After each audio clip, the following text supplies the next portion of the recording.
Crime stories میں جو کہانی میں آپ کے لیے لے کر آئی ہوں اس کا عنوان ہے ماں کی خاطر۔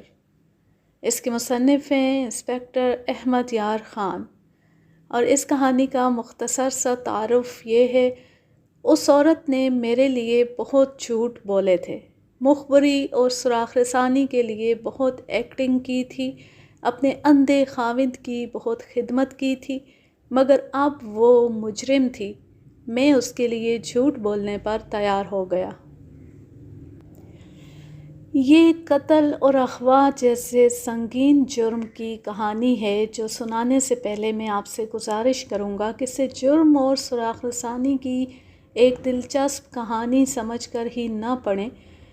کہانیاں تفریح طبع کے لیے پڑھی جاتی اور پھر ذہن سے اتار دی جاتی ہیں۔ میرا مقصد محض تفریح مہیا کرنا نہیں، میں آپ کو اپنی تفتیش کے وہی کیس سناتا ہوں جن میں گھر، محلے، برادری میں ہونے والے ایسے واقعات ہوتے ہیں جو ہم سب کے لیے سبق آموز ہیں۔ آپ اپنے ارد گرد دیکھیں، کوئی ایسا کردار، کوئی ایسا ڈرامہ وہاں بھی نہ ہو رہا ہو جسے روکا نہ گیا تو بہت بڑا حادثہ ہوگا، مگر میں دیکھ رہا ہوں کہ ان خرابیوں کی طرف کوئی توجہ نہیں دیتا، جس کے نتیجے میں حادثے ہوتے رہتے ہیں۔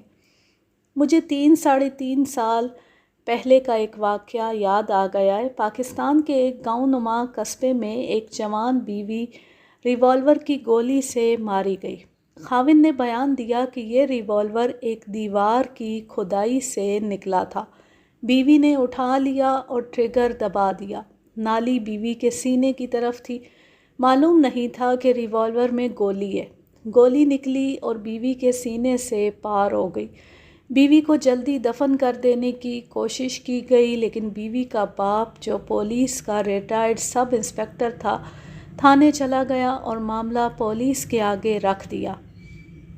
چونکہ وہ خود جرم اور تفتیش کے چکر میں بوڑھا ہوا تھا، اس لیے اس نے پولیس کی مدد کی اور انکشاف ہوا کہ اس کی بیٹی کے گھر میں کوئی کھدائی نہیں ہوئی تھی۔ دیوار کا ایک حصہ بارش اور آندھی سے گرا تھا۔ ریوالور زمین سے یا ملبے سے برآمد نہیں ہوا تھا، بلکہ یہ بلا لائسنس خاوند کے پاس تھا۔ اس لیے اس نے بیوی کو قتل کیا اور ایک جھوٹی کہانی گڑھ لی۔ اس قتل کے پس منظر میں برادری کے معمولی اور چھوٹے چھوٹے تنازع تھے جو بڑی آسانی سے طے ہو سکتے تھے، لیکن برادری میں 1-2 حضرات ایسے تھے جو شر پسند تھے۔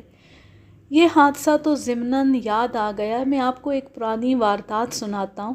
اس میں ایک آدمی نے 50 سال کی عمر میں 22 سال کی کنواری لڑکی کے ساتھ شادی اس مقصد کے لیے کی کہ پہلی بیوی سے اولاد نہیں ہوتی تھی۔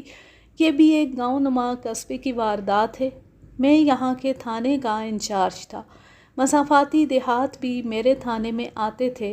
ایک صبح رپورٹ آئی کہ قصبے کے ایک گھر میں ایک آدمی رات کو مر گیا ہے۔ اس کی عمر 50 سال بتائی گئی۔ رپورٹ دینے والوں نے 2 طرح کی اطلاع دی: ایک یہ کہ اس کی حرکت قلب بند ہو گئی ہے، دوسری یہ کہ معاملہ مشکوک ہے۔ مشکوک ایسا لفظ ہے جسے کسی بھی تھانے دار کو نظر انداز نہیں کرنا چاہیے۔ میں اسی لفظ پر ان کے ساتھ چل پڑا۔ راستے میں ان سے معلومات لیتا رہا۔ مرنے والا گھر میں اکیلا تھا، صحن میں سویا ہوا تھا۔ آدھی رات سے ذرا پہلے بیوی گھر آئی تو اس نے دیکھا کہ وہ مرا ہوا ہے۔ بیوی نے واویلا بپا کیا تو محلے والے آ گئے۔ ایک آواز آئی کہ سوتے میں ہارٹ فیل ہو گیا ہے۔ کچھ دیر بعد مرنے والے کے رشتہ دار آ گئے۔ ان میں اس کا ایک بھائی تھا۔ اس نے ہنگامہ کھڑا کر دیا۔ اس نے سب کو للکار کر کہا کہ لاش جہاں ہے وہیں پڑی رہے، اسے قتل کیا گیا ہے۔ اگر یہ لوگ اسی وقت تھانے جاتے تو میں آ کر دیکھ لیتا کہ لاش کس حالت میں پڑی تھی۔ لاش کی پوزیشن سے معلوم کیا جا سکتا تھا کہ مرنے والا سکون سے سوتے میں مر گیا ہے یا مرنے سے پہلے تڑپتا رہا ہے، یا اسے کہیں اور قتل کر کے لاش اس چارپائی پر پھینکی گئی ہے۔ اب مجھے اندھیرے میں سوئی تلاش کرنی تھی۔ میں نے جب رپورٹ دینے والوں میں اختلاف دیکھا تو مجھے یقین ہو گیا کہ کچھ گڑبڑ ضرور ہے۔ میں نے سب سے پہلے تو ذہن میں یہ بٹھا لیا کہ کون کیا کہتا ہے۔ سب اکٹھی بول رہے تھے، میں نے انہیں روکا نہیں۔ کسی سے کوئی سوال نہ پوچھا تاکہ کوئی چوکس اور چوکنا نہ ہو جائے۔ انہیں بولنے کا موقع دیا اور میں ہر ایک چہرہ اور الفاظ ذہن میں بٹھاتا رہا۔ رات کو تھانے رپورٹ نہ کرنے کی وجہ یہی تھی کہ یہ لوگ آپس میں لڑتے جھگڑتے رہے۔ میں نے لاش دیکھی، چارپائی پر برآمدے میں پڑی تھی۔ موت اسی چارپائی پر واقع ہوئی تھی۔ اس وقت یعنی رات کے وقت چارپائی صحن میں تھی۔ خاوند کو مردہ حالت میں سب سے پہلے اس کی بیوی نے دیکھا تھا۔ میں نے سب کو وہاں سے ہٹا کر لاش کا چہرہ، بازو، ہاتھ اور پاؤں دیکھے، ناخن دیکھے، اور میں نے مان لیا کہ حرکت قلب بند ہونے کا کیس نہیں۔ لاش کے ہونٹ اور ناخن نیلے ہو گئے تھے۔ ہاتھوں اور پاؤں پر بھی نیلاہٹ تھی۔ ہونٹوں سے تھوڑی سی جھاگ بھی نکلی تھی۔ یہ سانس روک کر مارنے کی نشانیاں تھیں۔ لاش کی گردن دیکھی، انگلیوں یا رسی وغیرہ کا کوئی نشان نہیں تھا۔ گلا نہیں گھونٹا گیا تھا۔ قمیض ہٹا کر پیٹ دیکھا، وہاں بھی کوئی نشان نہیں تھا۔ بعض اوقات جگر کے مقام پر زور سے گھونسا یا لاٹھی لگنے سے انسان مر جاتا ہے، وہاں بھی ضرب کا یا جمے ہوئے خون کا کوئی نشان نہ تھا۔ میں نے سب سے پہلے بیوی سے پوچھ گچھ کی۔ اس نے بتایا کہ وہ شام کھانے کے بعد ایک شادی والے گھر چلی گئی تھی۔ تیل وغیرہ جیسی کوئی رسم تھی۔ وہ آدھی رات سے ذرا پہلے گھر واپس آئی۔ اس کی چارپائی خاوند کی چارپائی کے ساتھ تھی۔ اس نے باہر والا دروازہ کھلا دیکھا۔ دروازہ اندر سے بند ہونا چاہیے تھا۔ بیوی کو دروازہ کھٹکھٹانا تھا اور خاوند نے اٹھ کر دروازہ کھولنا تھا، مگر دروازہ کھلا ہوا تھا، جس سے بیوی کچھ حیران ہوئی۔ اسے کوئی شک نہ ہوا۔ اسے سوچا کہ خاوند دروازہ بند کرنا بھول گیا ہوگا۔ اندر آ کر اس نے خاوند کو بلایا، وہ نہ جاگا۔ اس نے خاوند کے ہاتھ پر ہاتھ رکھا تو ہاتھ غیر معمولی طور پر ٹھنڈا تھا۔ بیوی نے بتی جلا کر دیکھا تو اسے پتہ چلا کہ وہ تو مر چکا ہے۔ لاش کس حالت میں پڑی تھی؟ اس نے بتایا کہ ایک ٹانگ دوری تھی، دوسری چارپائی سے نیچے لٹک رہی تھی، ایک ہاتھ پیٹ پر تھا اور دوسرا تکیے پر تھا۔ میں نے اور زیادہ گہرائی اور باریکی میں جانے کے لیے بہت سے سوال کیے۔ ان سے یہ انکشاف ہوا کہ تکیہ سر کے نیچے نہیں بلکہ مرنے والے کے منہ پر پڑا تھا، اور یہ تکیہ بیوی کے بستر کا تھا۔ خاوند کا تکیہ اس کے سر کے نیچے تھا۔ اس نے چادر اوپر لے رکھی تھی جو لاش پر پوری نہیں تھی، آدھی پیٹ سے گھٹنوں تک اور باقی چارپائی سے نیچے تھی۔ میرے پوچھنے پر بیوی نے بتایا کہ خاوند کے نیچے جو چادر بچھی ہوئی تھی وہ کئی جگہوں سے اکٹھی ہو گئی تھی۔ یہ تمام نشانیاں بتا رہی تھیں کہ مرنے والا مرنے سے پہلے تڑپتا رہا ہے۔ دل کی حرکت بند ہونے سے جسم تڑپتا نہیں، انسان سکون سے مر جاتا ہے۔ تکیہ منہ پر تھا۔ یہ ایک واضح ثبوت تھا کہ یہ شخص سویا ہوا تھا یا اسے سوتے میں پہلو سے چت کیا گیا اور ساتھ والی چارپائی سے تکیہ اٹھا کر اس کے منہ پر رکھا گیا اور اوپر سے دبا لیا گیا۔ ناک اور منہ بند ہو جانے سے سانس رک گیا اور موت واقع ہوئی۔ یہ بلا شک و شبہ قتل کی واردات تھی۔ تم نے کہا تھا اس کا ہارٹ فیل ہوا ہے۔ میں نے اس کی بیوی سے کہا، کیا اسے دل کی کوئی تکلیف تھی؟ کبھی دل کا دورہ پڑا تھا؟ کبھی نہیں۔ پھر تمہارے ذہن میں یہ خیال کیوں آیا کہ اس کا ہارٹ فیل ہوا ہے؟ اس کے علاوہ اور کوئی وجہ نہیں ہو سکتی۔ کیا تمہارا خاوند منہ پر تکیہ رکھنے کا عادی تھا؟ بعض لوگ سوتے وقت تکیہ نیچے سے نکال کر ماتھے اور سر پر رکھ لیا کرتے۔ اس نے ایسے کبھی نہیں کیا تھا۔ گھر میں اور کوئی نہیں تھا؟ کوئی بھی نہیں۔ بچے کہاں ہیں؟ بچے ہیں ہی نہیں۔ کیوں؟ اولاد نہیں ہوئی۔ اس عورت کی عمر 45 اور 50 کے درمیان تھی اور اس کے خاوند کی عمر 50 سال سے ایک آدھ سال اوپر یا کم۔ اس عورت نے یہ نیا انکشاف کیا کہ صرف ایک مہینہ پہلے اس کے خاوند نے 22 سال کی عمر کی ایک لڑکی کے ساتھ شادی کی ہے۔ اس انکشاف نے مجھے چونکا دیا۔ میں نے لاش پوسٹ مارٹم کے لیے بھجوانے کا انتظام کرایا۔ اس عورت کو، جسے اب میں پہلی بیوی کہوں گا، کمرے میں بٹھائے رکھا۔ میں جب اپنے عملے کو پوسٹ مارٹم کے لیے لاش لے جانے کے لیے کہہ چکا تو پہلی بیوی نے کہا، یہ بھی ایک وجہ تھی کہ میں اس پر زور دے رہی تھی کہ اس کا ہارٹ فیل ہوا ہے۔ اس کا بھائی شور مچا رہا تھا کہ وہ لاش تھانے لے جائے گا، تو میں نے اسے کہا تھا کہ پولیس لاش کو ہسپتال بھیج دے گی اور ڈاکٹر اس سے چیر پھاڑ دیں گے۔ میں نے خاوند کو زندگی میں کبھی آنچ نہیں آنے دی تھی۔ مرنے کے بعد اسے نہ چیرو، میرا دل پھٹ جائے گا۔ یہ کہہ کر وہ ایسی بلبلا کر رونے لگی کہ اسے سنبھالنا مشکل ہو گیا، اور اس وقت تو میرے لیے اور زیادہ مشکل پیدا ہو گئی جب اس کے خاوند کی لاش پوسٹ مارٹم کے لیے گھر سے نکالی گئی۔ میں اگر دوڑ کر اس عورت کو دبوچ نہ لیتا اور 2 عورتیں اس کے آگے نہ آ جاتیں تو وہ چارپائی سے خاوند کی لاش کو گھسیٹ لیتی، اور اگر میں اسے یہ بتا دیتا کہ اس کے خاوند کا دل اور پھیپھڑوں کا کچھ حصہ کاٹ کر ضلع کے ہسپتال میں ماہرین کے پاس بھیجا جائے گا اور خاوند کے جسم کے یہ دونوں حصے اسے واپس نہیں ملیں گے، تو وہ میرا منہ نوچ لیتی۔ تو کیا میں یہ سمجھوں کہ خاوند کے قتل میں اس عورت کا ہاتھ نہیں؟ یہ سوال مجھے پریشان کرنے لگا۔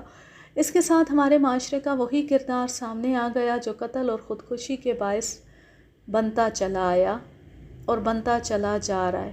یہ ہے بوڑھا خاوند، نوجوان بیوی، اور جب نوجوان بیوی بوڑھی بیوی کی سوکن بن کر آتی ہے تو پراسرار وارداتوں کے لیے زمین ہموار ہو جاتی ہے۔ خاوندوں کی عقل پر مجھے حیرت ہوتی ہے، یہ دیکھے بغیر کہ خدا نے انہیں اولاد پیدا کرنے کا وصف عطا کیا ہے یا نہیں، وہ دوسری شادی کر لیتے ہیں، اور پھر بڑھاپے میں آ کر دوسری شادی کرنا بہت بڑی حماقت ہے۔ پہلی بیوی کا دل توڑنا اور دوسری بیوی کی امنگیں تباہ کر دینا ایک ایسا گناہ ہے جو قدرت معاف نہیں کیا کرتی۔ خاوند اپنے لیے اذیت پیدا کر لیتا ہے یا مارا جاتا ہے، جیسا اس واردات میں مجھے نظر آ رہا تھا۔ مجھے اب یہ معلوم کرنا تھا کہ خاوند کو قتل پہلی بیوی نے کروایا ہے یا دوسری نے۔ یہ امکان بھی تھا کہ دوسری بیوی کے کسی امیدوار نے یہ واردات کی ہو۔ پہلی بیوی کی جذباتی کیفیت اور اس کا یہ کہنا کہ وہ خاوند کی لاش کو چیر پھاڑ سے بچانا چاہتی تھی، مجھے قائل کرنے کے لیے کافی نہیں تھا کہ قتل کرنے یا کرانے میں اس کا ہاتھ نہیں۔ میں نے اس سے دوسری بیوی کے متعلق پوچھا کہ کہاں ہے۔ اس نے بتایا کہ 2 روز سے میکے گئی ہوئی ہے۔ اس کا میکہ اسی قصبے کا ہی ایک حصہ تھا جسے ایک برساتی نالے نے الگ کر رکھا تھا۔ کیا وہ اس شادی پر خوش ہے یا رنجیدہ؟ چپ چپ رہتی ہے، 2 روز یہاں رہتی ہے، 2 روز ماں باپ کے گھر گزارتی ہے۔ شوخی کرنے والی ہے یا سیدھی سادی سی لڑکی ہے؟ ایسی شوخ بھی نہیں اور میں اس سے سیدھی سادی بھی نہیں کہہ سکتی۔ اسے خاوند کی موت کی اطلاع مل چکی ہوگی، وہ آ گئی ہوگی۔ اس کے ماں باپ اور دوسرے رشتہ دار صبح سویرے آ گئے تھے، وہ نہیں آئی، میں نے رات کو ہی اطلاع بھجوا دی تھی۔ میں بہت حیران ہوا کہ خاوند کی موت کی اطلاع پر نہیں آئی۔ میں نے پہلی بیوی سے کہا کہ اندر جا کر دیکھے، وہ ضرور آئی ہوگی۔ اس نے واپس آ کر بتایا کہ وہ نہیں آئی۔ میرا شک پختہ ہونے لگا۔ میں نے پہلی بیوی کو باہر بھیج کر دوسری بیوی کے باپ کو بلایا، اس سے پوچھا کہ اس کی بیٹی کیوں نہیں آئی۔ اس کے چہرے پر جو رنگ آئے اور گئے اور جس طرح وہ سر سے پاؤں تک کانپنے لگا، وہ میں الفاظ میں بیان نہیں کر سکتا۔ وہ صرف بے ہوش نہیں ہوا، باقی کوئی کسر نہیں رہ گئی تھی۔ طرح طرح کی باتیں کر کے میں نے اسے سنبھالا۔ کچھ دیر بعد اس نے بتایا کہ اس کی بیٹی گزشتہ رات سے لاپتہ ہے۔ وہ اسے ادھر ادھر دیکھتے رہے۔ بے عزتی کے ڈر سے وہ ابھی پولیس کو اطلاع نہیں دینا چاہتے تھے۔ انہوں نے اپنی بیٹی کے خاوند کو بھی اطلاع نہ دی۔ اس گھر میں آ کر دیکھا بھی نہیں۔ انہیں یقین تھا کہ وہ اپنے خاوند کے گھر نہیں گئی۔ میرے ذہن میں بات واضح ہو گئی۔ یہ نوجوان لڑکی اپنی عمر سے دگنی سے بھی زیادہ عمر کے آدمی کے ساتھ شادی پر خوش نہیں تھی۔ اس پر یہ زیادتی بھی ہوئی تھی کہ اسے سوکن بنایا گیا تھا۔ پہلی بیوی کو بھی اس کے خاوند کے ساتھ ہی رہنا تھا۔ یہ بات نئی بیوی کے لیے اور زیادہ ناگوار ہو سکتی تھی کہ اسے بچے پیدا کرنے کا فرض سونپا گیا تھا۔ اس نے یقیناً کسی اور کو دل میں بسا رکھا ہوگا جس کے ساتھ وہ بھاگ گئی ہوگی، لیکن میں اپنے ذہن سے اس سوال کا جواب حاصل نہ کر سکا کہ خاوند کو قتل کرنے کی کیا ضرورت تھی۔ یہ لڑکی اپنے ماں باپ کے گھر میں تھی۔ اگر خاوند کے گھر سے بھاگتی تو قتل کی وجہ یہ بن جاتی کہ خاوند نے مزاحمت کی اور لڑکی کے دوست نے اسے قتل کر دیا، مگر خاوند کا قتل تو کسی اور طرح سے ہوا تھا۔ میرے خیال میں واقعاتی شہادت کے مطابق اس کے منہ پر تکیہ رکھ کر اسے قتل کیا گیا تھا۔ یہ وجہ ہو سکتی تھی کہ لڑکی جس کے ساتھ بھاگی ہے، اس نے سوچا ہوگا کہ شادی شدہ کے ساتھ وہ نکاح نہیں کر سکتا، طلاق تو ملے گی نہیں، اس لیے اس نے اس لڑکی کے خاوند کو قتل کرنا ضروری سمجھا۔ مجھے اپنی یہ دلیل خاصی کمزور لگی۔ یہ سوال پیدا ہوتا تھا کہ لڑکی اسی رات کو اپنے آشنا کے ساتھ بھاگی تو آنن فانن اسی رات کو خاوند کو قتل کرنا کیوں ضروری تھا؟ ایک سوال یہ بھی اٹھا کہ لڑکی کو اغوا کیا گیا ہے اور خاوند کو انتقاماً قتل کیا گیا۔ اس صورت میں لڑکی کے رشتے کے امیدوار ایک یا ایک سے زیادہ ہوں گے۔ کوئی ان میں سے ایسا ہو سکتا تھا جس نے یہ قتل کیا ہو۔ میں نے لڑکی کے باپ سے پوچھا کہ وہ گھر سے زیورات اور نقدی لے گئی ہوگی۔ باپ نے قسمیں کھا کر کہا کہ اس کی لڑکی ایسی نہیں تھی، وہ کچھ بھی لے کر نہیں گئی۔ شام کھانا کھانے کے بعد اس نے کہا کہ وہ اپنی ایک سہیلی کے گھر جا رہی ہے۔ سہیلی کا گھر آبادی سے باہر کی طرف ہے۔ وہ جب کافی دیر تک واپس نہ آئی تو ماں اسے لینے گئی۔ معلوم ہوا کہ وہ اس گھر تک گئی ہی نہیں۔ اس کی اور سہیلیوں کے گھروں سے پتہ کیا، وہ وہاں بھی نہیں تھی۔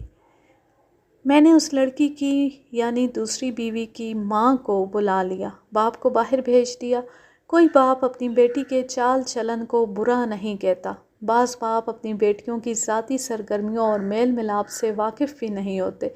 مائیں بیٹیوں کی رازدار ہوتی ہیں۔ میں نے ماں سے پوچھا کہ اس کی سہیلیوں میں سے کتنی اس کی گہری سہیلیاں ہیں جن کے گھروں میں وہ زیادہ جاتی ہے۔ ماں نے ایک تو یہ بتایا کہ جس کے گھر وہ گئی تھی کہ جا رہی ہے، ایک تو وہ گہری سہیلی ہے اور اس کے علاوہ ایک اور تھی۔ میں نے پوچھا کہ ان میں سے کسی کے یا دونوں کے جوان بھائی ہیں۔ اس نے بتایا کہ ایک سہیلی کے 2 بھائی جوان ہیں، ایک شادی شدہ ہے اور دوسرا غیر شادی شدہ، دوسری کے بھائی چھوٹے ہیں۔ تم جب رات اس سہیلی کے گھر اپنی بیٹی کے متعلق پوچھنے گئی تو اس کے دونوں بھائی گھر میں موجود تھے؟ دونوں موجود تھے۔ اگر تم چاہتی ہو کہ تمہاری بیٹی تمہیں واپس مل جائے تو مجھے وہ سب کچھ بتا دو جو تمہارے دل میں ہے۔ وہ کس کو پسند کرتی تھی؟ میں کچھ بھی نہیں جانتی، اس نے بڑی اداس لہجے میں کہا۔ کبھی ایسا شک بھی نہیں ہوا تھا کہ اس کی کسی کے ساتھ خفیہ ملاقات ہے۔ وہ ایسی تھی بھی نہیں۔ اس کے ساتھ یہ زیادتی تم نے کی ہے یا تمہارے خاوند نے کہ اسے سوکن بنا کر اس کے باپ کی عمر کے آدمی کے حوالے کر دیا؟ ہم نے سوچا تھا کہ وہ امیر کبیر آدمی ہے، اتنا بڑا مکان ہے، بیٹی سکھی رہے گی، اولاد ہونے کی صورت میں وہ گھر کی ملکہ بن سکتی تھی، مگر وہ کسی اور کے گھر کی ملکہ بننا چاہتی تھی۔ مجھے وہ آدمی بتاؤ۔ آپ کا کیا خیال ہے کہ قتل میں میری بیٹی کا بھی نام آتا ہے؟ ضروری نہیں۔ میں نے اس کے دل سے خوف نکالنے کے لیے کہا، تمہاری بیٹی اپنے گھر سے گئی ہے، خاوند کو قتل کرنے کی کوئی ضرورت نہیں تھی۔ مجھے ڈر ہے کہ تمہاری بیٹی کو کوئی اغوا کر کے لے گیا ہے۔ تم یہ بتاؤ کہ اس کے رشتے کے لیے تم لوگوں نے آنے والوں کو جواب دیا ہوگا، ان میں کوئی اتنا دلیر ہے جس نے یہ انتقامی کارروائی کی ہو؟ اس نے ذہن پر زور دے کر جواب دیا، ان میں سے کوئی ایک بھی اتنا دلیر نہیں۔ اس سے چند اور باتیں پوچھیں اور اسے فارغ کر دیا۔ یہ ابتدائی کارروائی تھی۔ مجھے یہ دیکھنا تھا کہ اس ڈرامے میں کون کیا ہے۔ میں صحن میں گیا اور مکان کا جائزہ لیا۔ قاتل باہر سے آیا ہوگا۔ پہلی بیوی نے کہا تھا کہ وہ شادی والے گھر چلی گئی تھی۔ گھر کا دروازہ اندر سے بند ہونا چاہیے تھا لیکن کھلا ہوا تھا۔ میں نے فرض کیا کہ دروازہ اندر سے بند تھا۔ اس صورت میں قاتل کس طرف سے اندر آ سکتا ہے؟ کوٹھے پر نظر جانے سے پہلے میری نظر صحن کی دیوار پر پڑی۔ اس طرف باہر کشادہ گلی تھی۔ دیوار پر اندر کی طرف سے سفیدی کی گئی تھی۔ دیوار پر مجھے ایک صاف نشان نظر آیا۔ یہ ننگے پاؤں کی انگلیوں کی رگڑ ہو سکتی تھی اور یہ میرا وہم بھی ہو سکتا تھا۔ مجھے اب وہم اور افسانے میں سے حقیقت نکالنی تھی۔ یہ نشان غور سے دیکھا تازہ معلوم ہوتا تھا۔ دیوار کی بلندی 7 فٹ کے لگ بھگ تھی۔ اوپر سے گولائی میں نہیں تھی بلکہ چپٹی تھی۔ میز منگوا کر میں اس پر کھڑا ہو گیا۔ اوپر گرد کی موٹی تہ تھی، ایک جگہ سے گرد صاف تھی۔ اس کے دائیں بائیں ایسے نشان بڑے صاف تھے جیسے باہر سے کوئی اوپر آیا اور وہاں اس نے ہاتھ رکھے۔ دیوار پر جا کر میں باہر کو کود گیا۔ ادھر بھی کچھ عرصہ پرانی سفیدی تھی اور وہاں اوپر چڑھنے کے صاف نشان تھے۔ باہر ایک جگہ ہاتھ ڈالنے کی ذرا سی جگہ تھی۔ پاؤں کی رگڑ کے نشان واضح تھے۔ پاؤں ننگے معلوم ہوتے تھے۔ گلی کچی تھی۔ دیوار کے ساتھ ننگے پاؤں کے نشان تھے اور جوتوں کے بھی۔ ایک نشان تو بہت ہی واضح تھا۔ دیوار کے ساتھ پاؤں کے نشانات کے قریب بجھے ہوئے سگریٹ کا ٹکڑا پڑا تھا جس کے جلتے ہوئے سرے کو رگڑ کر بجھایا گیا تھا۔ دیوار پر سیاہ نشان تھا جس کے متعلق کوئی شک نہیں تھا کہ یہاں سگریٹ بجھایا گیا ہے۔ میں مجرموں کی عادات اور نفسیات سے واقف تھا۔ میں نے سگریٹ کا ٹکڑا اٹھا کر سونگھا۔ اس میں چرس ملی ہوئی تھی۔ اپنے ہیڈ کانسٹیبل کو دیا۔ اس نے بھی سونگھ کر کہا کہ چرس ہے۔ چرس ثابت کرتی تھی کہ اگر یہی آدمی دیوار پھلانگ کر اندر گیا اور قتل کی واردات کی ہے تو یہ کوئی عادی مجرم ہے۔ آج کل تو پتہ چلا ہے کہ کالجوں کے لڑکے اور لڑکیاں بھی چرس پیتے ہیں۔ اس زمانے میں چرس صرف جرائم پیشہ لوگ یا ملنگ وغیرہ یعنی بہت ہی گھٹیا درجے کے لوگ پیتے تھے۔ یہ سوچا ہی نہیں جا سکتا تھا کہ یہاں دیوار کے ساتھ اچھے خاندانوں کے لڑکے بیٹھ کر چرس پی رہے ہوں۔ میں نے سگریٹ اپنے پاس رکھ لیا۔ مجھے یہ یقین ہو گیا کہ قاتل کرائے کا ہے اور پیشہ ور ہے۔ 7 فٹ کی دیوار پھلانگنا بھی پیشہ ور کا کام ہے۔ اس نے اندر جا کر مقتول کے منہ پر تکیہ رکھا اور اسے مار کر دروازہ اندر سے کھولا اور باہر نکل گیا۔ پہلی بیوی نے کہا تھا کہ دروازہ اندر سے بند ہونا چاہیے تھا لیکن کھلا ہوا تھا۔ یہ قاتل نے کھولا تھا۔ وہ جوتے پہننے کے لیے پھر دیوار کے اس طرف گیا ہوگا جہاں سے اوپر چڑھا تھا۔ جرم خصوصاً ڈاکے اور قتل جیسے بڑے جرم سے پہلے اکثر مجرم چرس یا شراب پیتے ہیں۔ اس مجرم نے چرس کے کش لگائے اور سگریٹ دیوار کے ساتھ بجھا کر اوپر چلا گیا۔ دیوار کے اوپر چڑھ کر آہستہ سے اندر اتر گیا۔ اگر قاتل کرائے کا تھا تو یہ انتظام پہلی بیوی نے کیا ہوگا۔ یہ شک اس لیے ہوا کہ وہ پرانی عمر کی عورت تھی، تجربے کار اور ہوشیار تھی۔ نئی عمر کی لڑکی کے لیے یہ کام آسان نہیں تھا۔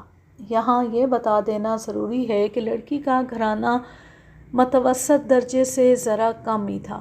مقتول کا معیار اونچا تھا۔ اس کے مقابلے میں لڑکی کا خاندان غریب تھا۔ لڑکی کے متعلق ابھی میں کچھ نہیں کہہ سکتا کہ وہ چال چلن کی کیسی تھی۔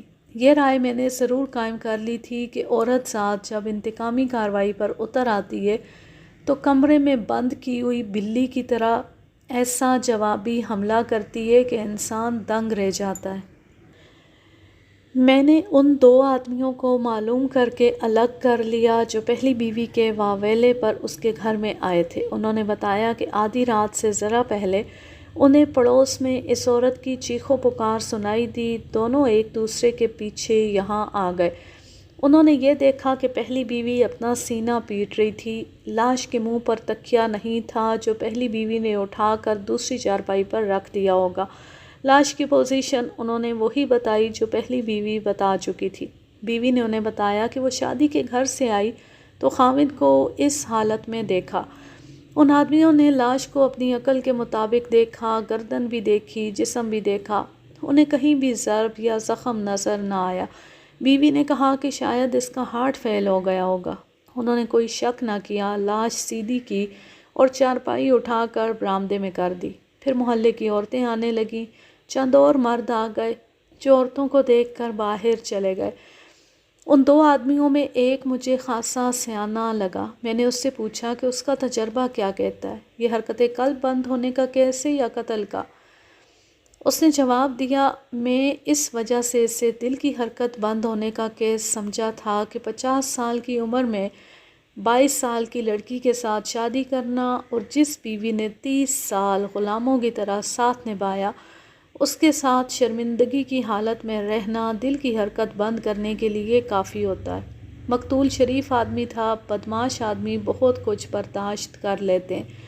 چونکہ یہ گھرانے مسلمانوں کے تھے، پردہ تھا، اس لیے مرد عورتوں کے متعلق وہی رائے دیتے تھے جو ان کی عورتیں انہیں بتاتی تھیں۔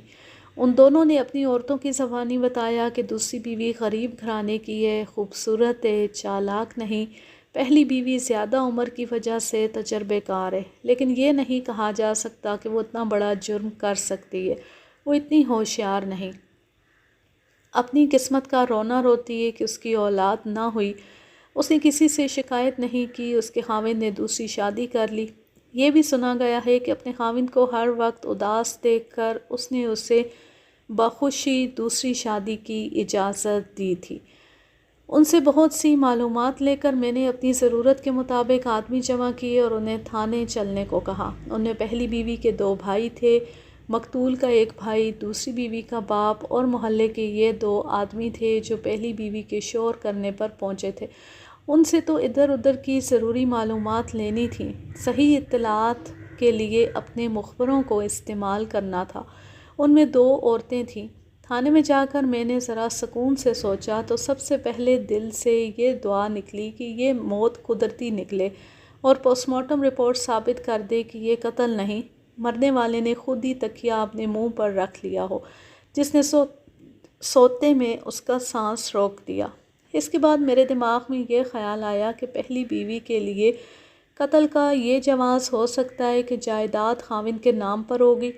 اس عورت کو یہ خطرہ محسوس ہوا ہوگا کہ وہ نئی نویلی دلہن کے جال میں آ کر جائیداد اس کے نام کر دے گا، مگر نئی دلہن کا اغوا یا فرار میرے لیے الجھن پیدا کر رہا تھا اور مجھے اس سوال کا جواب نہیں مل رہا تھا کہ لڑکی اگر اغوا ہوئی ہے تو کیا قتل اور اغوا ایک دوسرے سے متعلق ہیں یا اغوا محض اتفاق سے قتل کی رات ہوا ہے۔ تفتیش میں بعض اوقات یوں بھی ہوتا ہے کہ بچہ بغل میں اور ڈھنڈورا شہر میں والی بات ہوتی ہے۔ مجھ جیسے مغز پھرے تھانے دار سارے تھانے کی حدود یعنی اپنے تمام تر علاقے کی خاک چھانتے اور ہر مشتبہ کے لیے قیامت کھڑی کیے رکھتے ہیں، مگر ایسی خوش نصیبی کبھی کبھی دیکھنے میں آتی ہے۔ میں نے تفتیش کی انسانی مشینری کو خوب مشق کرا رکھی ہے، ادھر واردات ہوتی تھی، ادھر میرے سرکاری اور غیر سرکاری مخبر اپنی اپنی ڈیوٹی سنبھال لیتے تھے۔ ان میں زیادہ تر افراد خفیہ تھے جن کے متعلق ان کے عزیز، دوست اور قریبی رشتہ دار بھی نہیں جانتے تھے کہ یہ کتنے خطرناک لوگ ہیں۔ اس کیس میں مجھے ان کا خصوصی استعمال کرنا تھا۔ میں نے انہیں بلایا اور دونوں مخبر عورتوں کو بھی بلایا۔ مجھے پوسٹ مارٹم رپورٹ کا انتظار تھا، اس میں معمول سے زیادہ وقت لگ گیا۔ رپورٹ شام کو آئی۔ ڈاکٹر نے لکھا تھا کہ حرکت قلب بند ہونے سے موت واقع نہیں ہوئی، سانس رکنے سے ہوئی ہے۔ ڈاکٹر یہ تو نہیں لکھ سکتا تھا کہ کسی نے اس کی ناک اور منہ پر سرہانہ رکھ کر اوپر سے دبائے رکھا حتیٰ کہ وہ مر گیا۔ اس کیس میں سانس رکنے سے مراد قتل تھا۔ ڈاکٹر نے مزید تصدیق کے لیے مقتول کا دل اور پھیپھڑوں کا کچھ حصہ اور غالباً اندر کے 1-2 اور اعضاء نکال کر ضلع یا صوبے کے ماہرین کو بھجوا دیے تھے۔ میرے لیے معاملہ صاف تھا، یہ قتل کی واردات تھی۔ میں نے دونوں مخبر عورتوں سے کہا کہ وہ مقتول کی پہلی بیوی کے متعلق معلومات حاصل کریں اور دوسری بیوی کے متعلق تفصیل سے معلوم کریں کہ چال چلن کی کیسی تھی، اس کا کسی کے ساتھ دوستانہ تھا، کسی کے ساتھ چوری چھپے میل ملاپ تھا، اور کیا وہ کسی کے ساتھ بھاگ گئی ہے یا اغوا ہوئی ہے۔ دوسرے مخبروں کو بھی ضروری ہدایات دیں اور رخصت کر دیا۔ رات کو میں نے تفتیش جاری رکھی۔ دوسری بیوی کے باپ سے پوچھا کہ وہ لڑکی کی گمشدگی کی رپورٹ درج کرانا چاہتا ہے یا اسے یقین ہے کہ وہ اپنی مرضی سے کسی کے ساتھ چلی گئی ہے۔ اس بیچارے کی حالت ایسی تھی کہ منہ کھول کر مجھے دیکھتا رہا، بولا کچھ بھی نہیں۔ مجھے بہرحال اس لڑکی کو ڈھونڈنا تھا کیونکہ خاوند کے قتل کے ساتھ اس کا گہرا تعلق تھا، خواہ گواہ کی حیثیت سے ہی صحیح۔ میں نے اس کی گمشدگی کی رپورٹ درج نہ کی، اس کے باپ پر ہر زاویے سے حملہ کیا، اسے بہت چکر دیے، مگر مجھے اس سوال کا جواب نہ ملا کہ اس کی بیٹی کی گمشدگی اغوا ہے یا فرار۔ مجھے یہ یقین ہو گیا تھا کہ باپ کچھ چھپا نہیں رہا۔ اس نے تو یہ بھی نہ چھپایا کہ اس نے اپنی بیٹی کا رشتہ 5,000 روپیہ نقد لے کر مقتول کو دیا تھا۔ اس دور کا 5,000 آج کے 40,000 کے برابر تھا۔ باپ نے خدا کے نام پر اپنی بیٹی بیچی تھی اور اب ایسی اذیت میں مبتلا تھا کہ اس کے منہ سے بات نہیں نکلتی تھی اور اس کے ہوش ٹھکانے نہیں تھے۔ میں نے مقتول کے بھائی کو اپنے پاس بٹھایا اور پوچھا کہ اس نے لاش دیکھ کر ہی کیوں کہہ دیا تھا کہ اس کا ہارٹ فیل نہیں ہوا، اسے قتل کیا گیا ہے۔ میرے بھائی نے جب دوسری شادی کا دن مقرر کر دیا تو اس کی پہلی بیوی کے بھائی نے مجھے کہا تھا کہ میں بھائی کو دوسری شادی سے منع کروں۔ میں نے اسے کہا کہ میں اسے منع کر چکا ہوں مگر وہ نہیں مانتا۔ میں نے جھوٹ نہیں بولا تھا۔ میرے بھائی نے جب سے دوسری شادی کا فیصلہ کیا تھا میں اس کی مخالفت کر رہا تھا۔ میں اسے کہہ رہا تھا کہ 50 سال تمہاری عمر ہو گئی ہے، نوجوان لڑکی، معلوم نہیں تمہیں دل سے قبول کرے نہ کرے، کئی خرابیاں پیدا ہوتی ہیں، لیکن وہ نہیں مانا۔ اس کے دماغ پر اولاد سوار تھی۔ کہتا تھا کہ اتنا بڑا مکان اور اتنی بڑی دکان ہے، کون سنبھالے گا؟ بیوی کے بھائی کھا جائیں گے۔ میں نے اسے یہ بھی کہا کہ خدا نے تمہیں لڑکا بھی دیا تو تم اس کے لڑک پن میں ہی بوڑھے ہو کر مر چکے ہوگے، ہم میں سے بھی کوئی نہ ہوگا، پھر اس لڑکے کا کیا بنے گا؟ ایسی اور بہت سی باتیں اسے سمجھائیں، لیکن اس غریب باپ نے میرے بھائی کو اپنی کنواری بیٹی دے دی۔ اس کے بعد میرے بھائی کی پہلی بیوی کے بھائی نے مجھے غصے سے کہا کہ بھائی کو شادی سے منع کرو ورنہ تم سب پچھتاؤ گے۔ میں بھی غصے میں آ گیا۔ آپس میں بہت بک بک ہوئی۔ وہ طبیعت کا ذرا کڑوا اور تیز ہے۔ اس نے کہا کہ بھائی اور اپنی نئی بھابھی کو سنبھال کر رکھنا۔ کیا یہ شخص اتنا دلیر ہے کہ اس نے تمہارے بھائی کو قتل کرا دیا ہو؟ میرے پاس کوئی ثبوت نہیں۔ جہاں تک دلیری کا تعلق ہے وہ کوئی ایسا گیا گزرا بھی نہیں۔ ہو سکتا ہے غصے میں اس کا دماغ خراب ہو گیا ہو، میں کچھ کہہ نہیں سکتا، لیکن مجھے شک ضرور ہے۔ تمہاری بڑی بھابھی نے اس سلسلے میں تمہارے ساتھ کوئی بات کی تھی؟ میں خود اس کے پاس گیا تھا۔ میں نے اسے کہا تھا کہ بھابھی، میں نے اپنے بھائی کو شادی سے بہت روکا ہے لیکن وہ نہیں مانتا۔ مجھ سے ناراض نہ ہونا، یہ نہ سمجھنا کہ میں اس کی شادی میں راضی ہوں۔ وہ روتی تھی اور کہتی تھی کہ میں نے ان کی بہت خدمت کی ہے، اب وہ مجھ سے یہ قربانی مانگتے ہیں تو میں نے خود ساتھ ہو کر رشتہ کروا دیا ہے۔ میری قسمت میں جو لکھا تھا اس پر صبر شکر کرتی ہوں۔ لیکن تمہیں معلوم ہے کہ مکان اور دکان کس کے نام پر ہے؟ اچھی طرح معلوم ہے، یہ ابھی بھائی کے نام پر ہیں۔ کیا تم کہہ سکتے ہو کہ تمہاری بڑی بھابھی نے تمہارے بھائی کو اس خطرے سے قتل کرایا ہو کہ وہ جائیداد دوسری بیوی کے نام لکھ دے گا؟ میرا خیال ہے کہ وہ اتنے بڑے جرم کا سوچ بھی نہیں سکتی۔ اور کیا تمہیں معلوم ہے کہ تمہاری نئی بھابھی رات سے لاپتہ ہے؟ اس کی آنکھیں حیرت سے کھل گئیں۔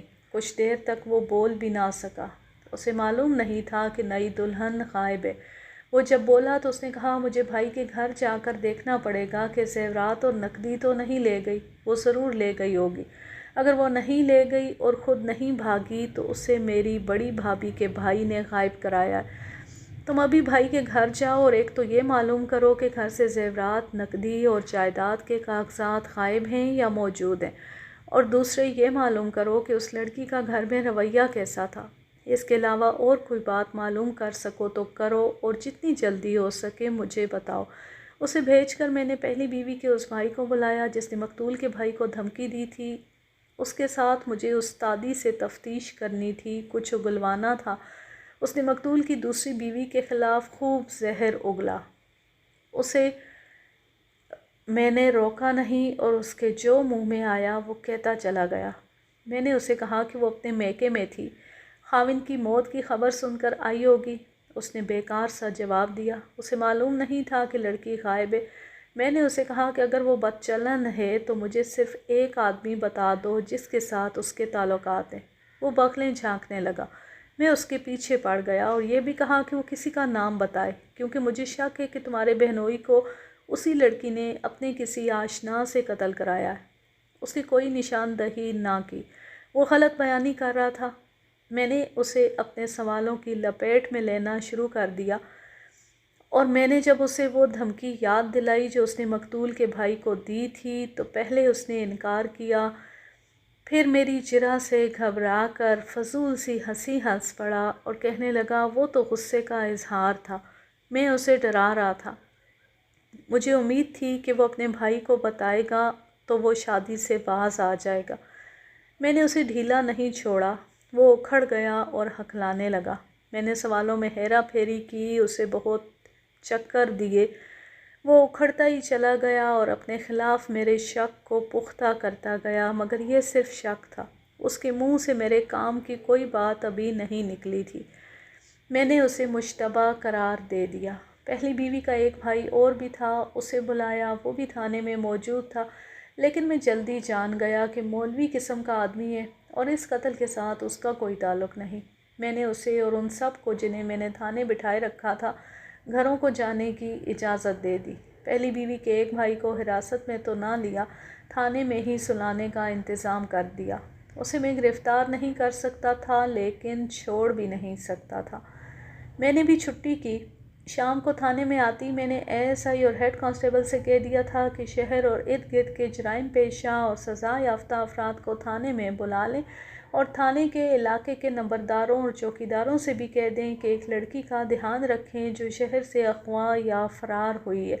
جرائم پیشہ لوگوں کو بلانا اس لیے ضروری سمجھا تھا کہ مجرم یا مجرموں نے جہاں سے دیوار پھلانگی تھی وہاں سے مجھے چرس والے سگریٹ کا ٹکڑا ملا تھا۔ اس سے ظاہر ہوتا تھا کہ مجرم جرائم پیشہ ہیں۔ میں اگلے روز تھانے میں آیا تو غنڈے، بدمعاش اور دیگر مطلوبہ افراد آئے ہوئے تھے۔ یہ چھوٹے چھوٹے جرائم کرنے والے جوئے باز اور چرسی تھے۔ دیہاتی علاقے میں 2 آدمی ایسے تھے جو کرائے کا قتل کر سکتے تھے، وہ دونوں آ گئے۔ ان لوگوں کے ساتھ پولیس کی گفتگو کچھ اور انداز سے ہوا کرتی ہے۔ میں نے وہ انداز اختیار کیا، بہت جھک جھک کی لیکن ہاتھ کچھ نہ آیا۔ میں انہیں اکیلے اکیلے بلا رہا تھا، انہیں ایک دوسرے کے خلاف بھڑکا اور اکسا بھی رہا تھا، ڈرایا دھمکایا بھی، مگر بات گول ہی رہی۔ میں نے انہیں اکٹھا بٹھا کر شرم دلائی کہ ان کے شہر میں باہر سے آ کر کوئی واردات کر گیا ہے۔ میں نے انہیں بتایا کہ یہ قتل اجرت پر کیا گیا ہے اور شہر کی ایک لڑکی بھی نکل گئی ہے جس کے متعلق معلوم نہیں کہ اغوا ہوئی ہے یا اپنی مرضی سے گئی ہے۔ میں نے کہا اگر وہ اغوا ہوئی ہے تو تم سب پر لعنت ہے۔ جرائم پیشہ افراد ایک دوسرے کے سامنے پولیس کو کوئی بات نہیں بتاتے، اس طرح وہ بدنام ہو جاتے ہیں۔ ان کے ہم پیشہ ساتھی کہتے ہیں کہ یہ مخبری کرتے ہیں۔ دلچسپ بات یہ ہے کہ مخبری سب کرتے ہیں۔ میں نے انہیں ایک بار پھر اکیلے اکیلے اندر بلایا اور ایک ہی سوال پوچھا، باہر سے کون آیا تھا؟ میرا مطلب تھا کہ باہر کا کوئی جرائم پیشہ شہر میں دیکھا گیا ہوگا۔ صرف ایک نے کہا آسی آیا تھا۔ میں آسی کو نہیں جانتا تھا۔ میں اپنے آپ پر حیران ہوا کہ یہ شخص اگر جرائم پیشہ ہے تو میں اسے نہیں جانتا۔ معلوم ہوا کہ وہ تھانے کے ریکارڈ پر نہیں اور شہر سے دور رہتا ہے۔ میں نے دوسروں سے پوچھا کہ آسی کون ہے، کیا وہ ہمارے کام کا آدمی ہے؟ میرے ان سوالوں پر ایک ادھیڑ عمر بدمعاش جو اسی قصبے کا تھا چونک کر بولا، ہاں ملک صاحب، اس واردات میں وہ آپ کے کام کا آدمی ہو سکتا ہے۔ اللہ کی تو اللہ ہی جانتا ہے لیکن آسی کا تعلق بنتا ہے۔ اس پر 2 اور بول پڑے۔ معلوم ہوا کہ واردات والی رات سے 1 روز پہلے آسی کو شہر میں دیکھا گیا تھا، اور جب انہوں نے مجھے بتایا کہ آسی کون ہے تو ایسے لگا جیسے ان لوگوں نے میرے جسم کے ساتھ بجلی کے ننگے تار لگا دیے ہوں۔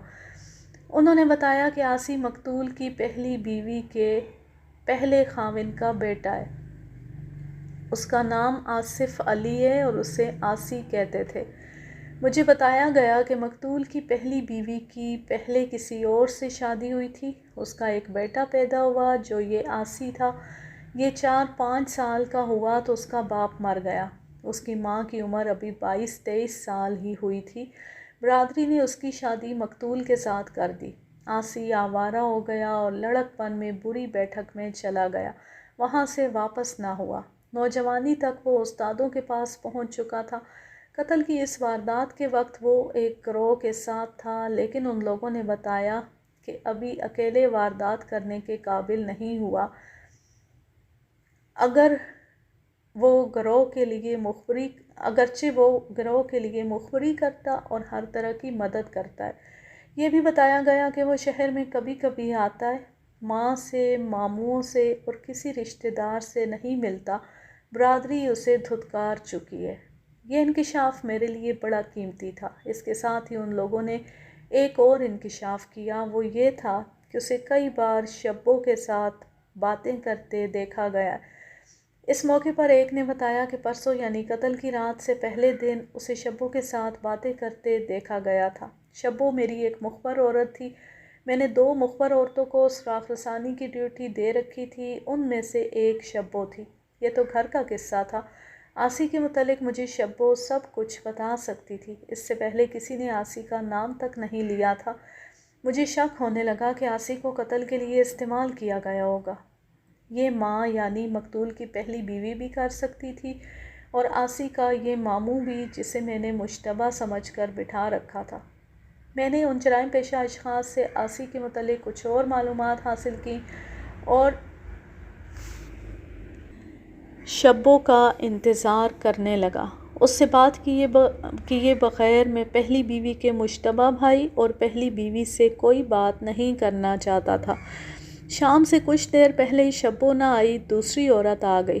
اس نے وثوق سے رپورٹ دی کہ لڑکی یعنی دوسری بیوی چال چلن کی صاف معلوم ہوتی ہے۔ اس کے متعلق کوئی جھوٹا قصہ بھی کسی نے نہیں سنایا۔ مقتول کی پہلی بیوی کے متعلق رپورٹ بظاہر صاف تھی، لیکن محلے اور برادری میں یہ شک کیا جا رہا تھا کہ قتل میں پہلی بیوی بے گناہ نہیں ہو سکتی۔ یہ بھی سب کو پتہ چل چکا تھا کہ دوسری بیوی لاپتہ ہے۔ عورتوں سے اس کی گمشدگی چھپائی نہیں جا سکتی تھی۔ ہر کسی نے دیکھا کہ خاوند کی موت پر وہ کہیں نظر نہیں آ رہی۔ جب معلوم ہوا کہ وہ وہاں ہے ہی نہیں تو راز کھل گیا اور عورتوں نے باتیں گھڑنی شروع کر دی۔ مخبر عورت نے باتیں غور سے سنی، لیکن اس کی نگاہ میں یہ سب من گھڑت قصے تھے۔ مجھے یہ شک بھی ہوا کہ لڑکی نے کہیں جا کر خودکشی کر لی ہوگی۔ اس صورت میں مجھے اطلاع مل جانی چاہیے تھی۔ لاش کی اطلاع تھانے میں ہی آنی تھی۔ میں نے اس مخبر عورت سے مقتول کی پہلی بیوی کے پہلے خاوند اور بیٹے آسی کے متعلق پوچھا۔ اس نے تصدیق کی کہ اس کا پہلے ایک خاوند تھا جس سے ایک بیٹا تھا۔ یہ آسی تھا جو بڑا ہوا تو بدمعاش اور غنڈہ بن گیا اور پھر غائب ہو گیا۔ اس عورت نے کہا، میں نے 2-3 دفعہ اسے شہر میں دیکھا ہے، لیکن میری اس کے ساتھ کوئی بات چیت نہیں۔ شبو اسے اچھی طرح جانتی ہے۔ اتنے میں مقتول کا بھائی آ گیا۔ اسے میں نے کہا تھا کہ مقتول کے گھر جا کر معلوم کرے کہ زیورات وغیرہ غائب ہیں یا نہیں۔ اسے بتایا کہ ایک بھی چیز غائب نہیں، بلکہ دوسری بیوی کے زیورات کی بھی کچھ چیزیں گھر میں موجود ہیں۔ میں نے اس سے بھی آسی کے متعلق پوچھا تو اس نے بھی تصدیق کی اور یہ بھی بتایا کہ مقتول آسی کو بالکل پسند نہیں کرتا تھا۔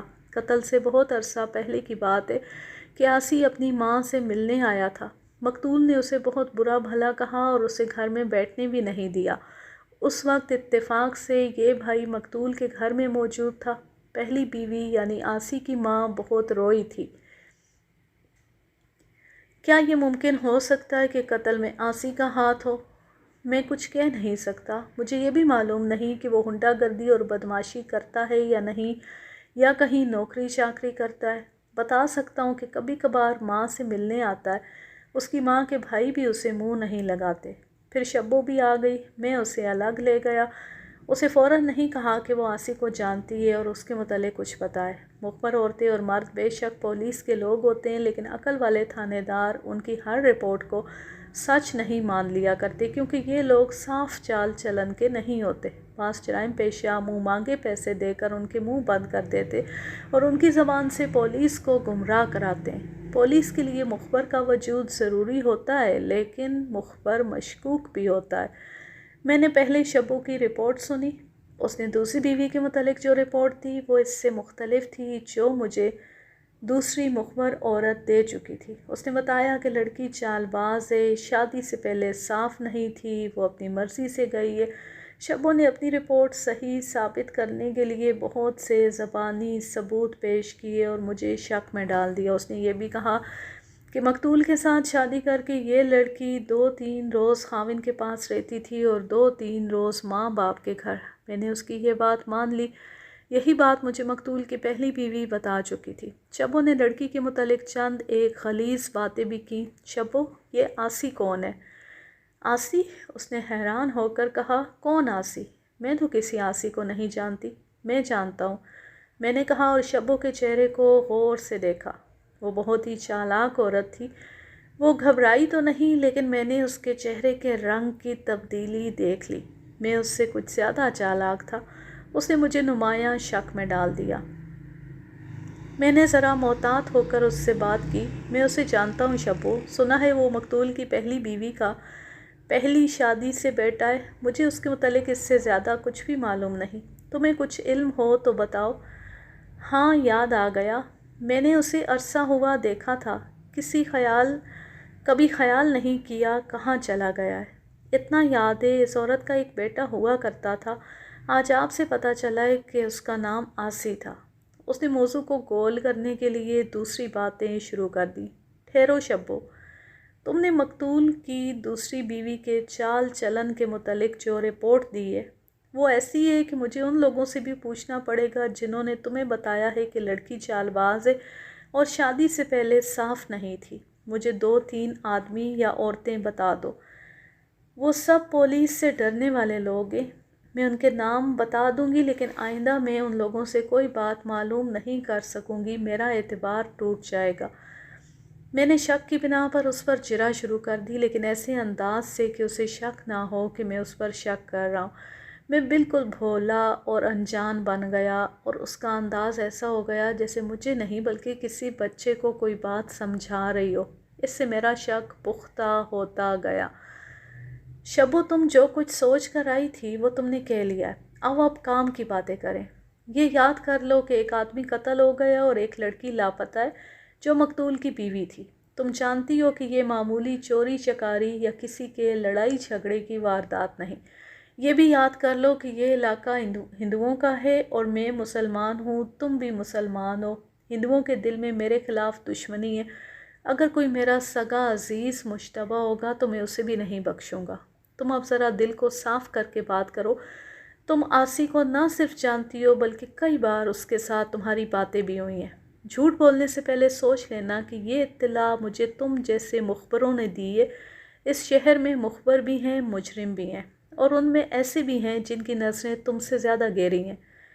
وہ پریشان ہو گئی، لیکن عورت چالاک تھی، زبان کی استاد تھی۔ اس نے مجھے چکر دینے کی کوشش کی، پھر یہ کہا کہ مخبروں وغیرہ کے گروہ میں کچھ لوگ اس سے جلتے ہیں کیونکہ وہ ہر رپورٹ صحیح لاتی ہے۔ میں نے اب سیدھے سوال پھینکنے شروع کر دیے تھے۔ وہ رو پڑی۔ جو اداکاری تھی، وہ مجھے الو نہیں بنا سکتی تھی۔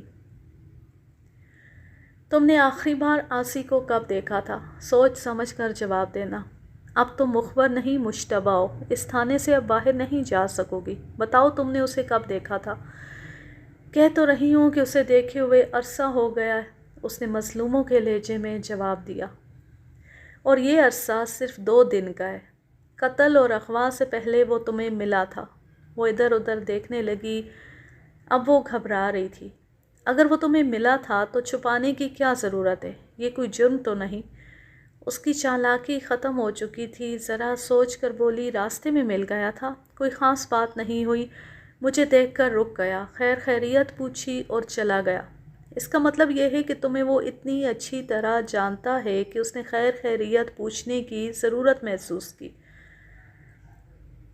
میں نے اسے مشورہ دیا، تم تھانے میں ہی رہو گی؟ ٹھنڈے دل سے سوچو اور اپنا دل کھول کر میرے آگے رکھ دینا۔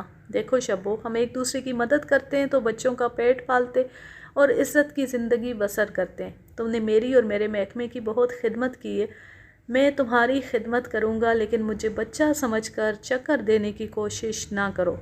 اس طرح کی کچھ اور باتیں کر کے اسے اپنے ہیڈ کانسٹیبل کے حوالے کر دیا۔ میں نے 3 افراد کو تھانے بلایا، ایک مقتول کی دوسری بیوی کی ماں، اس کا باپ اور مقتول کی پہلی بیوی۔ یہ لوگ آ گئے تو میں نے دوسری بیوی کی ماں کو الگ کر کے دفتر میں بٹھا لیا۔ اسے کہا کہ اچھی طرح یاد کر کے بتاؤ کہ جس شام اس کی بیٹی لاپتہ ہوئی، اس روز یا اس سے 1-2 روز پہلے اس کے گھر کون کون سی عورت آئی تھی؟ میں نے یہ سوال اپنے تجربے کی بنا پر کیا تھا۔ لڑکیوں کے اغوا یا فرار میں بعض اوقات شبوں کی کماش کی عورتیں کام کیا کرتی ہیں۔ وہ لڑکی کو جا کر پیغام دیتی ہیں، وقت اور جگہ بتاتی ہیں۔ اگر اغوا کرانا ہو تو انہیں کسی کا غلط پیغام دے کر ایسی جگہ پہنچا دیتی ہیں جہاں اغوا کرنے والے موجود ہوتے ہیں۔ میرے دماغ میں پہلے کی کچھ وارداتیں آ گئی تھیں جن کی روشنی میں نے سوچا تھا کہ مقتول کی دوسری بیوی کے اغوا یا فرار میں شبو نے مدد دی ہوگی۔ لڑکی کی ماں نے سوچ سوچ کر بتانا شروع کیا۔ اس نے 3-4 عورتوں کے نام لیے، ان میں شبو کا نام بھی تھا۔ مجھے اسی نام سے دلچسپی تھی، لہٰذا اسی کے متعلق پوچھنا شروع کر دیا۔ میں نے پوچھا کہ شبو اس کے گھر اکثر آتی جاتی ہے؟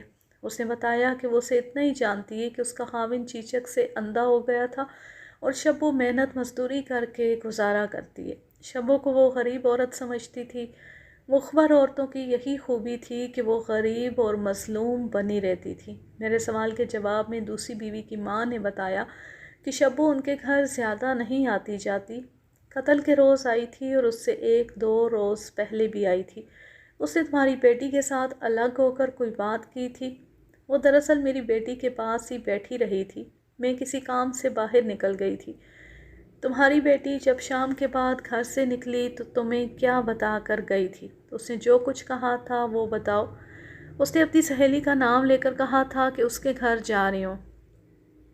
میں نے اسے کہا تھا کہ دن کے وقت جاتی، اس کے گھر کا راستہ اندھیرا ہے۔ میری بیٹی نے کہا کہ اس نے کسی ضروری بات کے لیے بلایا ہے۔ شبو نے آ کر کہا تھا کہ اس نے شام کے بعد بلایا ہے، وہ شاید اپنے رشتے کی کوئی بات کرنا چاہتی ہے۔ میں نے اپنی بیٹی سے کہا کہ جلدی آ جانا، کہو تو میں ساتھ چلتی ہوں، لیکن بیٹی نے ذرا غصے سے کہا کہ میں بچی تو نہیں، راستے میں ڈاکو تو نہیں بیٹھے۔ وہ چلی گئی اور میں پچھتا رہی ہوں کہ میں اس کے ساتھ کیوں نہ گئی تھی۔ مجھے ہی معلوم کرنا تھا کہ اس ڈرامے میں شبو موجود ہے یا نہیں۔ وہ موجود تھی، اب یہ دیکھنا تھا کہ لڑکی اپنی مرضی سے گئی یا اغوا کرائی گئی ہے۔ اس کی سہیلی کے گھر تک کا راستہ تاریک اور ویران تھا۔ میں نے فوری طور پر یہ کام کیا کہ ہیڈ کانسٹیبل سے کہا کہ وہ وردی اتار کر اپنے کپڑے پہنے اور دوسری بیوی کی ماں کے ساتھ اس کی سہیلی کے گھر جا کر معلوم کرے کہ اس نے شبو کی زبانی یہ پیغام بھیجا تھا کہ گمشدہ لڑکی شام کے بعد اس کے گھر آئے۔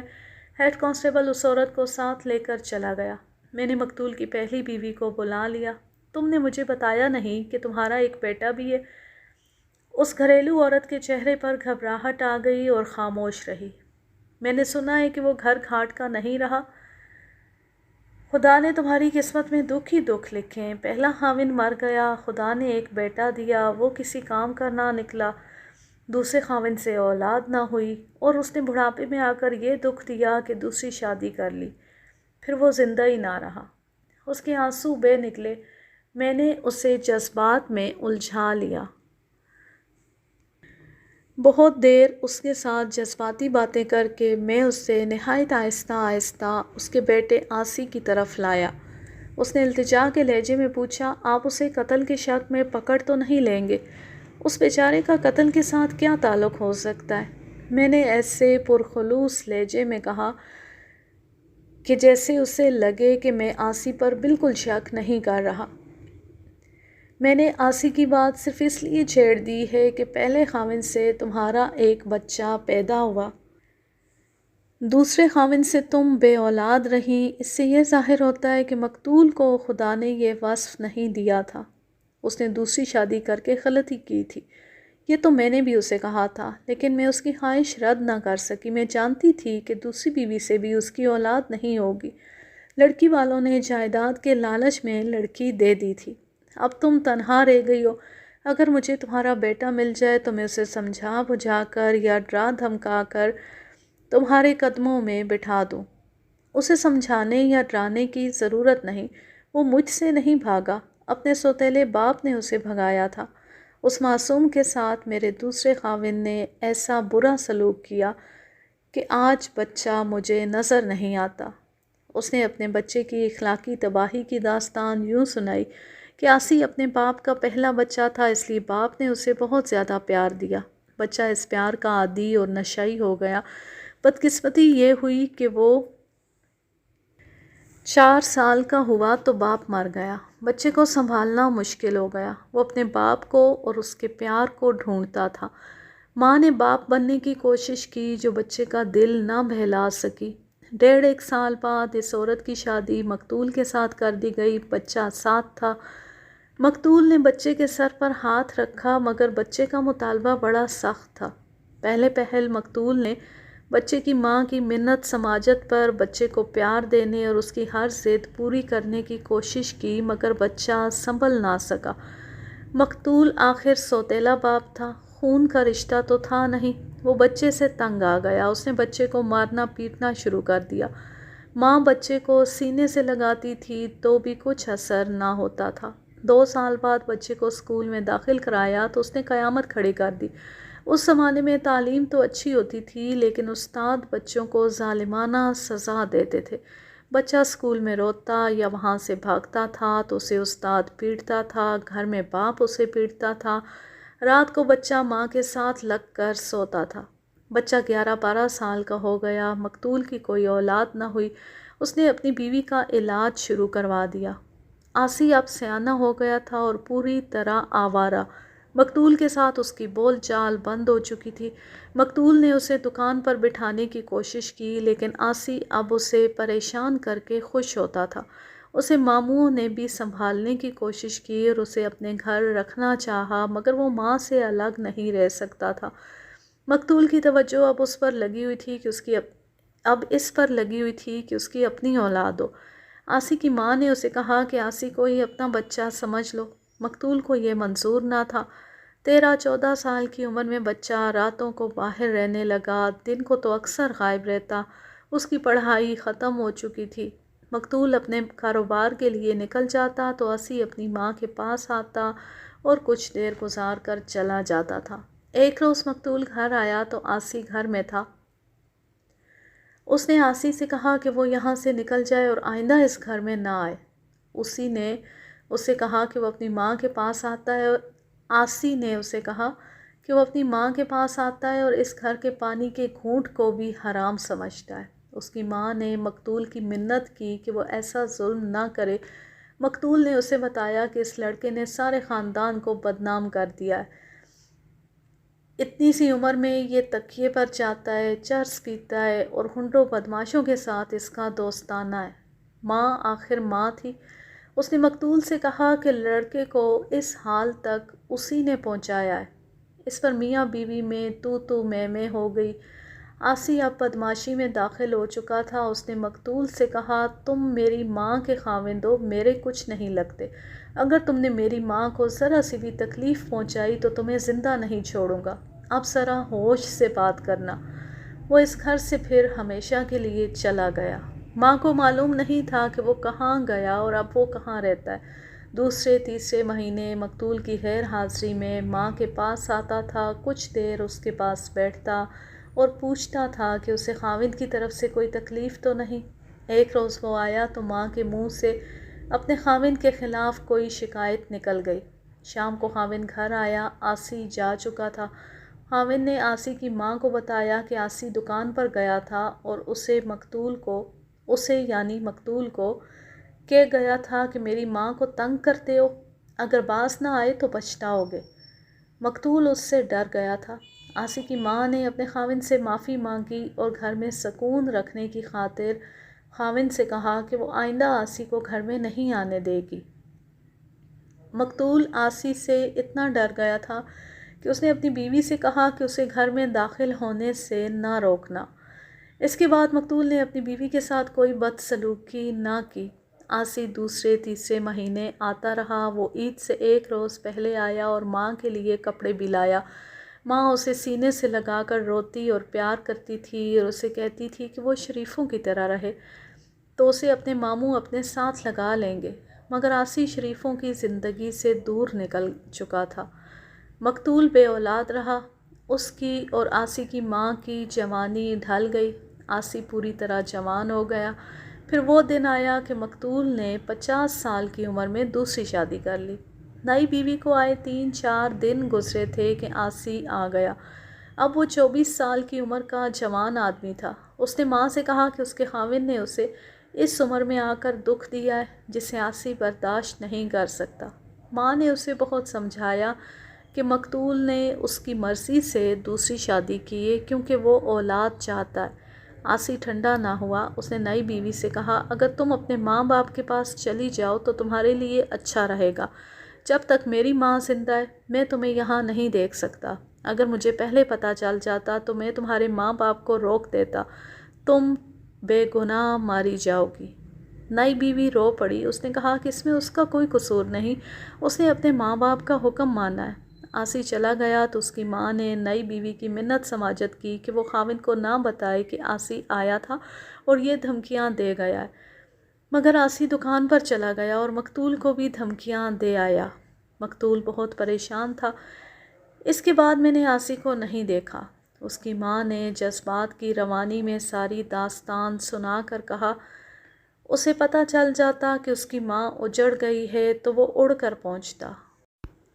مجھے شک ہوا کہ اس مقام پر آ کر اس عورت نے جھوٹ بولنا شروع کر دیا ہے۔ مجھے تو یہ بھی یقین نہیں تھا کہ اس نے اپنے بیٹے کی جو کہانی سنائی ہے وہ 100% سچ ہے۔ اس نے کئی باتوں پر پردہ ڈالا ہوگا اور کچھ اضافے بھی کیے ہوں گے۔ اس نے سب سے پہلے مجھ سے پوچھا تھا کہ آپ اسے قتل کے شک میں پکڑ تو نہیں لیں گے؟ وہ آخر بڑی عمر کی عورت تھی۔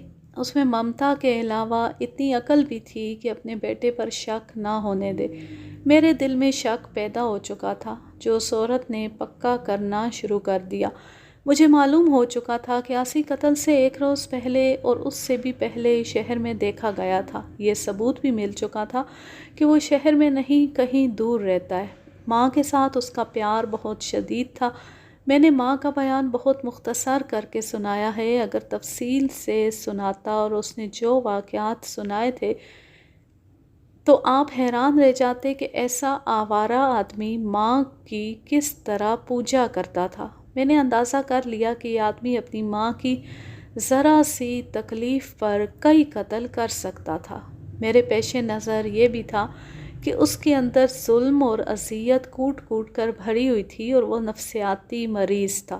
عادی مجرم جن میں ڈاکو اور قاتل خاص طور پر قابل ذکر ہیں، انہی حالات کی پیداوار ہوتے ہیں جن میں آسی نے پرورش پائی تھی۔ وہ تخریب اور تباہ کاری کے سوا کچھ اور سوچ ہی نہیں سکتا تھا۔ اس کے علاوہ جرائم پیشہ گروہ کے ساتھ رہ کر جوان ہوا تھا اور وہ چرس بھی پیتا تھا جو سوچنے سمجھنے کی صلاحیت ختم کر دیتی ہے۔ میں نے اس کی ماں سے تفتیش کے انداز سے پوچھ گچھ شروع کی تو میں نے صاف طور پر محسوس کیا کہ وہ غلط جواب دے رہی ہے۔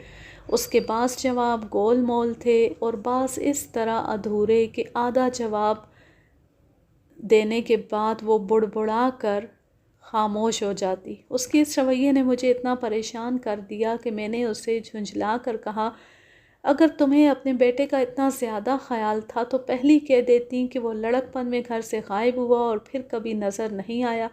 اب جو میں پوچھتا ہوں وہ صحیح صحیح بتا دو ورنہ میں خود اسے پکڑ لوں گا اور تم ساری عمر پچھتاتی رہو گی۔ یہ دراصل میری استادی کا نتیجہ تھا کہ وہ میری جذباتی باتوں میں آ گئی اور اپنے بیٹے کی کہانی سنا بیٹھی تھی۔ اب اسے شک ہو گیا تھا کہ میں اس کے بیٹے کو قتل کے جرم میں گرفتار کرنا چاہتا ہوں۔ اگر وہ تمہیں پرسوں ترسوں ملا بھی تھا تو اس کا یہ مطلب نہیں کہ قتل اسی نے کیا ہے۔ پھر آپ بار بار کیوں پوچھتے ہیں؟ میں جو کہتی ہوں کہ اس نے قتل نہیں کیا، وہ گھر میں آیا ہی نہیں، میں کس طرح مان لوں؟ میرے پاس گواہیاں ہیں جو بتاتی ہیں کہ قتل کے روز اور اس سے 1 روز پہلے وہ یہاں تھا اور وہ تمہیں ملا تھا۔ اس نے میرے منہ کی طرف دیکھا اور عجیب سی مسکراہٹ سے بولی، ماں سولی چڑھ جائے گی، اپنے بچے کو ہتھکڑیوں میں نہیں دیکھے گی۔ یہ الفاظ اس نے جذباتی ہو کر کہے تھے لیکن میرے لیے بڑے قیمتی تھے۔ اس کے بعد میں نے اس کے منہ سے کام کی کوئی 1-2 باتیں نکلوانے کے لیے سوالوں کی جو پوچھاڑ کی، اس میں اس نے میری یہ توقع پوری نہ کی کہ کوئی نشاندہی کر دیتی۔ البتہ اس نے جس انداز سے جواب دیے اس سے صاف ظاہر ہو گیا کہ وہ اپنے بیٹے کو بچانے کی پوری کوشش کر رہی ہے۔ مجھے یہ شک بھی ہوا کہ اپنے خاوند کو اس نے خود اپنے بیٹے کے ہاتھوں قتل کرایا ہے۔ وہ کوئی جرائم پیشہ یا مخبر عورت نہیں تھی۔ میں نے اس پر دہشت پیدا کرنے کے لیے اسے کہا کہ وہ 2-4 روز تھانے میں ہی رہے گی۔ اسے بھی میں گرفتار نہیں کر سکتا تھا اور چھوڑ بھی نہیں سکتا تھا۔ اسے الگ بٹھا دیا۔ گھریلو عورت کے لیے تھانے میں بیٹھنا ہی بہت بڑی سزا ہے، مگر مجھے اب یہ ثبوت نہیں مل رہا تھا کہ یہ عورت واقعی شریف ہے۔ میں کمرے سے باہر نکلا